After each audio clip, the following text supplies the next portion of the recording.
세상에 30년 넘었으면요. 강산이 3번 변하고도 남아요. 그런데 하루아침에 사라져버린 안타까운 일이 있었다면서요, 김유진 아나운서. 네, 어제 새벽 3시가 채 되기 전 부산에서 있었던 일입니다. 1988년부터 이어져 오던 부선역 광장에 있는 풍물거리의 포장마차 촌에서 화재가 발생한 건데요. 그거 어딘지 알 것 같은데요. 네, 당시 상황 영상으로 만나보시죠. 어허.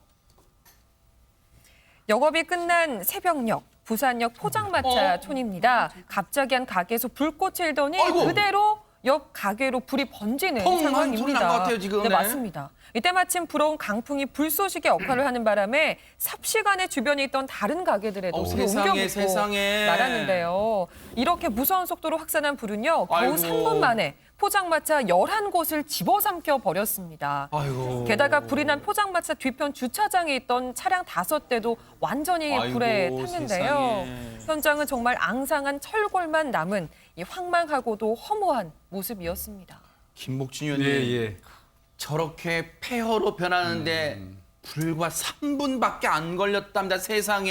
이제 문제는 저 포장마차 같은 경우는 이제 정규 건축물이 아니다 보니까 스프링클러라든지 이런 그 시설이 안 돼 있지요. 안 돼 있는 데다가 저기 이 자재 같은 것도 전부 비닐 포장 같은 거란 말이죠. 그런데 어느 한 군데에서 불이 붙으니까 순식간에 이제 퍼질 수 있었는데 그 이유는 아까 말씀하신 것처럼 그때 강풍이 5.6m 정도 초속으로. 이렇게 불었다는 거예요. 그러니까 순식간에 저 주변까지 번지게 된 거고요. 그 인근에 있는 다른 가게 주차장까지 번졌다고 해요. 아이고. 예. 포장마차 이 집기들이 시설들이 불이 옮겨 붙기 쉬운 어떤 재질들이다 보니까 세상에 바람도 거기에 강풍까지 불다 보니까 삽시간에 저렇게 폐허로 변했는데 아니 일단 걱정되는 게 아니 재산 피해도 재산 피해입니다만 혹시 다치신 분들은 안 계세요, 홍종성 기자님? 지금 김유진 아나운서가 불이 발생한 시각이 새벽 2시 50분이라고 했잖아요. 다행히 인적이 드문 시간이기도 하지만 요새 코로나로 영업을 10시까지 하잖아요. 맞아요. 하다 보니까 이 포장마차의 업주라든가 손님분 인명피해는 없었습니다. 그런데 인근에 철도 경찰대 건물 위까지 불이 치솟았다고 그래요. 그때 당시 5층에 KTX 승무원도 12명이 마침 또 저 숙소에 건물에요? 있었다는 아, 겁니다. 네네. 다행히 그분들도 긴급히 대피를 해서 인명피해는 없었고요. 지금 포장마차 11개 전소됐죠. 차 5대도 불에 탔죠. 이게 소방서 추산 4천만 원의 재산 피해를 냈고요. 이게 그래도 다행히 1시간 20분 만에 이 불이 진화돼서 새벽 4시 10분에는 불길이 잡혔다고 합니다. 이게 웬 날벼락입니까? 소방 관계자분 얘기 들어보시고 이어가 보도록 하겠습니다. 저희 도착했을 때 북쪽에서 바람이 굉장히 세게 불어오고 있었거든요. 그 바람도 굉장히 세고 천막이고 가연성 물질이 굉장히 많아서 진화의 어려움이 굉장히 많았습니다. 포장마차의 연소 확대 저지도 신경을 많이 썼지만은 뒤편에 그 철도 경찰 건물에 운전실에 있습니다. 그쪽으로 연소 확대가 되는 걸 막는데 신경을 많이 썼죠. 수원으로 연기가 좀 들어오시다 보니까 다 같이 이제 건물 밖으로 대피하셨고 큰 이상 사항은 없었지만. 아니 근데 백성문 변호사님 새벽에 아무도 없는 곳에서 화재가 앞서 펑 불길이 시작됐어요. 화재 원인은 밝혀졌을까요? 일단 뭐 아까 사람 한 명도 없었잖아요. 네. 그러니까 최소한 방화는 아닌 것 같고요. 그러면 이제 어떤 저 안에 있는 전기 설비나 불이 붙을 수 있는 장치 때문에 화재가 났다고 일단 추정을 하고 있는데 일단 현재에서는 이제 포장마차 내에 있는 전기 누전 같은 것으로 저런 화재가 발생하지 않았나 이렇게 추정을 하고 있고요. 아이고. 그래서 경찰과 소방당국은 최초의 그 화재가 났던 그 포장마차 내에 뭐 전선, 뭐 가스버너 이런 것들을 수거해서 이제 국가수에서 감정을 맡긴 상태고요. 네. 앞으로 이제 CCTV 또 목격자들 진술, 그리고 국가수 감정 결과 등을 통해서 정확한 화재 원인을 밝혀야 될 것 같습니다. 아이고 세상에 이게 무슨 날벼락일 거예요. 상인분들은 어떻게 살란 얘기입니까? 상인분들 얘기 들어보시고 이어가 보도록 하겠습니다. 아이고, 나 집바닥에 쓰러지는 줄 알았어요. 나 집에 가가지고요, 막 이 심장이 떨려가지고 수리해놓자마자 이게 이렇게 된 거야. 너무 안타까운데요, 손정희 변호사님.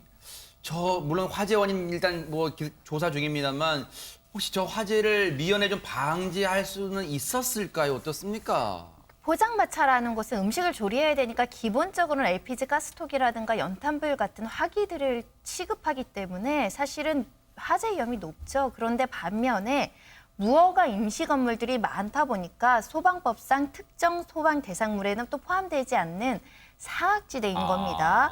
그렇기 때문에 안전시설, 소방 점검 대상에도 포함되지 않는 문제가 지금 있는 것인데요. 네. 문제는 부산만 하더라도 이러한 무허가 포장마차촌이 20여 곳이 넘는다라고 합니다. 대부분 화재가 발생했을 때는 취약할 수밖에 없는 사정입니다.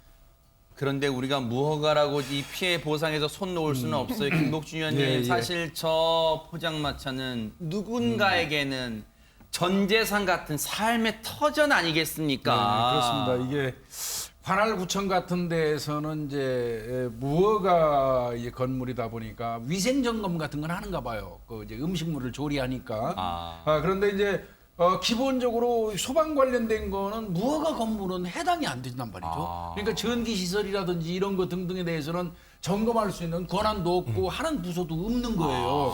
그러니까 이 부분은 분명히 맹점이고요. 또 상인들 입장에서는 이제 아마 그 도로 점용료를 1년에 한 150만 원 정도 관할구청에 지급하고 도로를 사용하는 거예요. 도로에다가 지금 가게를 놓은 거 아니에요. 네. 이제 그런 시스템으로 운영이 되고 있는데 문제는 보험 가입이 안 되는 거예요. 아이고. 무허가로 되니까. 그래서 이 부분은요, 실질적으로 영업행위를 하고 있다 그러면은 어떤 보험 같은 것도 해결이 될 수 있는 방법이 좀 있다면 좀 강구를 해야 될 것 같고요. 네. 어찌됐건 지금 부자분들이 하는 거 아니잖아요. 그러니까요. 형편이 어려우신 분들이 운영하는 건데 순식간에 지금 잿더미로 변했지 않습니까? 그러니까 부산 동구청 같은 데서 대책회의 열어가지고요.